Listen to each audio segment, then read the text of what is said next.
ده اليوم 27 من حياة مصور ثانوية عامة. وده اكتر يوم كان صعب عليا في ثانويه عامه. صباح الخير. طبعا انا كان عندي درس الساعه 9 الصبح وراحت عليا نومه، فهضطر اروح اعوض في الحصه التانية اللي هي الساعه 1:30. الساعه دلوقتي 10.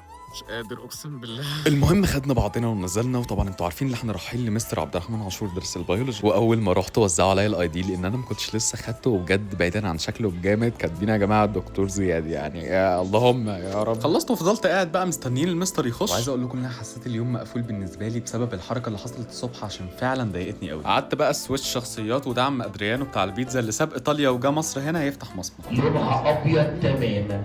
طبعا هتقول لي طب ده موجوده حتى الان، هقول لك موجوده بس لا تزرع في مصر، تستورد من بره، بس ما انصحكش تجربها. الكيلو بتاعها ب 500 جنيه. المستر هنا كان بيشرح لنا ان الفراوله اصلا في اصلها لونها ابيض مش لونها احمر، وفي فعلا بتتباع بس الكيلو بتاعها ب 500 جنيه نكش عنها ما التكلف. لسه مخلصين درس، اقسم بالله ما قادر، وجعان جدا. كنت هموت من الجوع حرفيا. ونسيت اقول لكم اللي احنا قابلنا الشباب العسل دول اللي صوروا معانا الانترو بتاعت الحلقه دي. والله يا جماعه بحبكم كلكم، وبفكركم انكم تعملوا فولو. يا جماعه اعملوا فولو. روحنا طبعا، واول حاجه عملناها كلنا ونزلنا الجيم، وبعد كده روحنا ذاكرنا شويه وقعدنا نصور لكم في فيديوهات. وبس كده اليوم خلاص. ما تنساش انك تعمل لي فولو عشان تفضل معايا ان شاء الله لحد امتحانات ثانويه عامه.